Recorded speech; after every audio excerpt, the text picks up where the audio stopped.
imemalizika. Simba anabanwa tena mbavu. Sare ya pili mfululizo mara baada ya kutoa sare na Azam, imefuata ya TRA bila kufungana. Nipo na Master JB 64 teacher kweli kweli. Taalamu, upo vizuri? Mimi niko shwari. Kama umepoa. Sasa unakuwaje wa moto wakati umepozwa? Unapokosa matokeo, mshabiki lazima uonyeshe hisia zako. Kwa hiyo lazima upoe, sababu sio matokeo ambayo tulotarajia. Matokeo sio rafiki kwetu. Umeelewa? Kwa hiyo matokeo kama haya, ukiwa kama mwana Simba kabisa unayeumia na Simba yako, uwezi ukawa wa moto, lazima uwe wa baridi. Vitu vya kawaida sana. Leo tena mmefeli wapi JB 64? Mimi nadhani nimeanza kufeli benchi la ufundi. Benchi la ufundi ndio limeanza kufeli, sawa, kutokana na aina ya kikosi kwanza alichoanza nacho. Umenielewa bwana? Alafu pili vile vile hata mfumo sawa aliokuwa anafanya anautumia mfumo sio rafiki na aina ya uwanja aliokuwa anafanya nini tunaotumia. Sawa, ule uwanja sio uwanja rafiki wa kusema kwamba unaweza ukacheza mfumo tuliocheza. Kaanza na mfumo wa 4-3-3. Sawa, mfumo ambao unataka kutumia pasi nyingi, umenelewa, pasi fupi, watu wasogeleane. Sasa uwanja ule sio nini? Sio rafiki. Ule uwanja unakuwa ni mzuri kama utatumia mipira mirefu. Sio, umenelewa, mipira mirefu. Lakini Simba leo ukiangalia mipira mingi unakuta alikuwa anacheza pasi fupi na hata kama itapigwa long ball basi unakuta mwalimu anakuwa yuko peke yake kule mbele. Wachezaji hawapandishi juu kutokana na aina wachezaji walofanya nini alowatumia. Alafu hata ukiangalia kiungo sawa, viungo vya katikati amefanya kosa kubwa sana kumweka Chama kumwanzisha Chama nje. Umeelewa? Na ndio maana alipoingia kipindi cha pili timu ilikuwa ina flow, inasogea juu, lakini hata hivyo wakati anamuingiza Chama bado amemwacha mchezaji mmoja ambaye hana uwezo sawa wa kucheza dakika zaidi ya 60 ambaye ni Neo Maema. Kwa sababu Neo Maema ni mchezaji ambaye katoka Mamelodi na mfumo wa Mamelodi kila mtu anaofahamu ni mfumo ambao unacheza pasi fupi watu wasogeleane, lakini sasa kwa uwanja wa Sheikh Amri Abeid uwezo ukamtumia Neo Maema. Pale walitakiwa watumike wachezaji sawa kama kina Ino Luemba. Umeelewa bwana, viungo ambao wana uwezo wa kuchukua watu wawili watatu kwa kutumia nguvu na kutembea, ndio unaweza ukafanya ukawatumia. Lakini kwa kuanza na Neo Maema sawa, kwa aina ya uwanja tuliokuwa nao, uwanja haukuwa rafiki kwa Neo Maema, na ndio maana timu ikawa inazidiwa sana katikati. Yani hicho ndio kikubwa. Kingine kilichosababisha tukose matokeo, yani mimi nadhani uongozi wetu haupo yani kama hauko tayari kututafutia matokeo. Umeelewa? Yani kama hauko tayari kutafutia matokeo, kwa sababu inaonekana kabisa kwamba timu yani morali yake kama imefanya kama imeanza kudrop. Sawa, kama kuanzia mechi na Azam morali imedrop, ukija mechi ya leo na TRA kama morali inafanya ina drop. Umeelewa bwana? Na hii mara nyingi inapelekewa na haya maneno yanayofanya yanayoendelea. Yani tumetoka katika slogan yetu ya Simba nguvu moja, sawa Sasa tunakuwa na migawanyiko, mipasuko inakuwa mingi.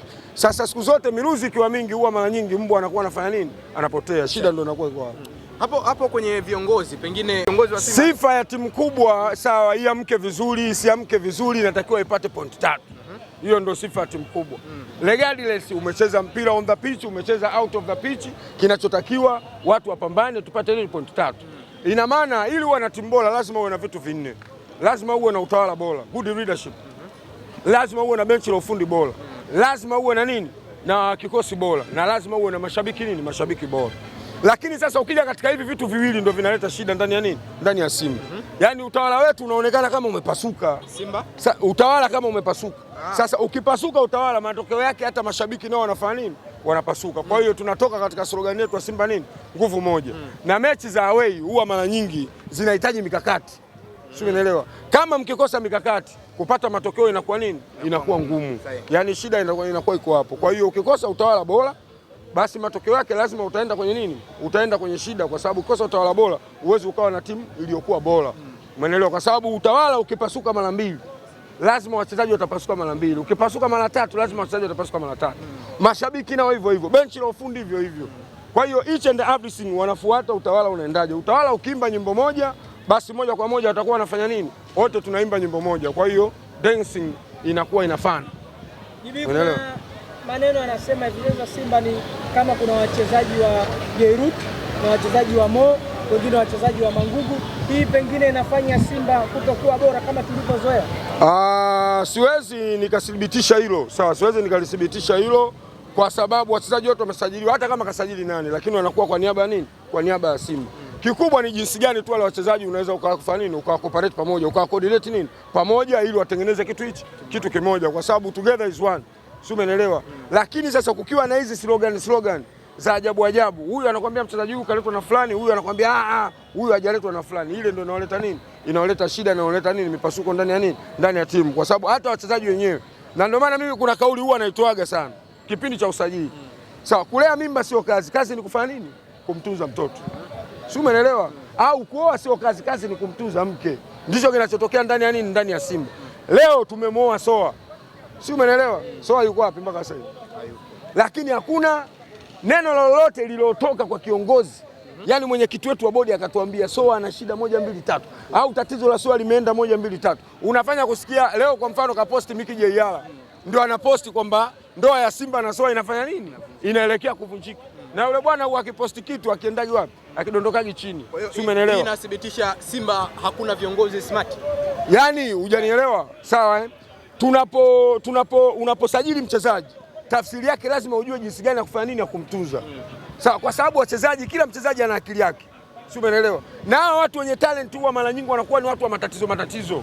Simba iliishi na Bernard Morrison, uongozi ule wa Simba uliotulia. Tuliweza kuishi na Bernard Morrison mpaka akamaliza mkataba miaka 2. Unashindwaje sasa kuishi na Soa? Bernard Morrison si mgana. Soa leo ina maana pale kama Soa angekuwa kwenye benchi, mwalimu mechi imemshinda, unamuingiza Soa. Lakini leo namba 9 ni huyu. Ndio tunaokwenda naye. Si umeelewa?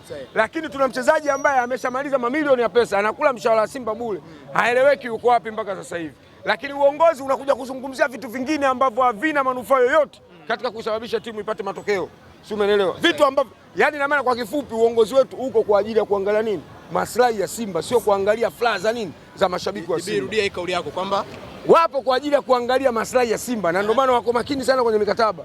Lakini sio kuangalia yani zile furaha za wana Simba, kwa sababu furaha ya mshabiki ni nini? Ni matokeo tu. Yani ndio furaha ya mashabiki.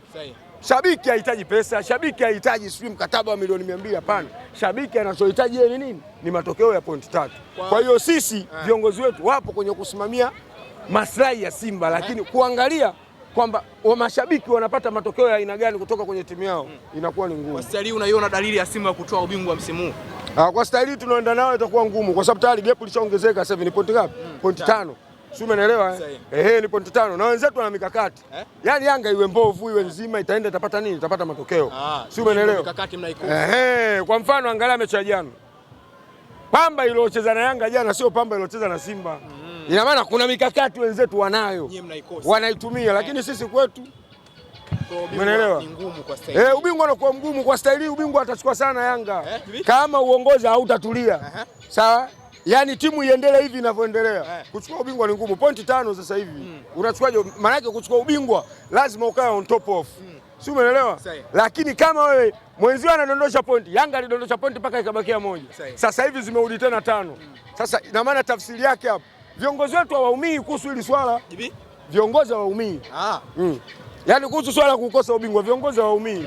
Tunaumia ni sisi nani? Mashabiki. Wao wana relax wako vizuri. Shukrani sana. Asante.